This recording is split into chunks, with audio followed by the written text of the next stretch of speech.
cars are everywhere around us. We use them to get to school, work, stores, you name it. Unfortunately for us, these cars emit greenhouse gases, like carbon dioxide, from their exhaust, which accounts for a huge amount of the anthropogenic greenhouse effect in the atmosphere. In fact, the transportation sector makes up approximately 25% of Canada's emissions.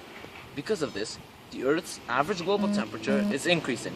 And if you don't already know what that is called, well, you might be living under a rock, but if you aren't, it's called global warming. The increase in the world's population, we're going to need more and more cars. It's just unavoidable.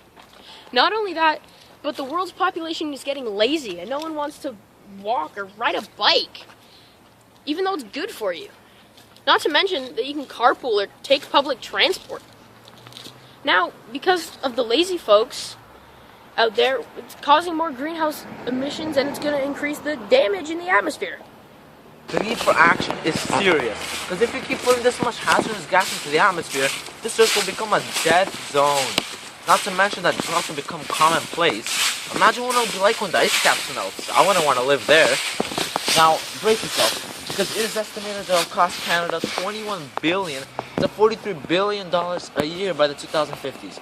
Look at how much money is being wasted for climate change, when all that could be used for so many other things. We could be solving poverty, we could be improving science and towards advancing humanity, we could be using that for health. There's just numerous things that we could be solving, but that money is going to be wasted. So it's best we do something now before it's too late. Right. For example, the Canadian government has already started putting plans into action. They have recently passed regulations for 2017 car models to have reduced gas emissions. Isn't that great?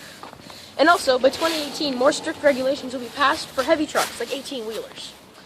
However, there are still things they could do to help climate change in Canada. Governments could pass laws banning idling in your cars, like what a stupid thing to do. They should also invest in public transport and make it accessible and more encouraging for people to use it. For example, they can make buses with more seats so you don't have to constantly stand around. I'm sure we all know the struggle of that. Now, we know you guys watching are probably not members of the Canadian Parliament, so here's some things you could do to prevent gas emissions yourself. If you're going somewhere with your friends, just carpool. Believe it or not, it's actually a lot more fun, trust me. And if you're going somewhere that's alone, you can always take the TTC. It's not that bad. And if you can afford it, like if you can, buy an environmentally friendly car like a hydrogen car or an electric car. Because have you seen the new Teslas? They look really good. They're very, very modern, and not only that, but they help the environment. It's a win-win-win. And finally, the most basic and easiest one of all. Walk or bike to your destination.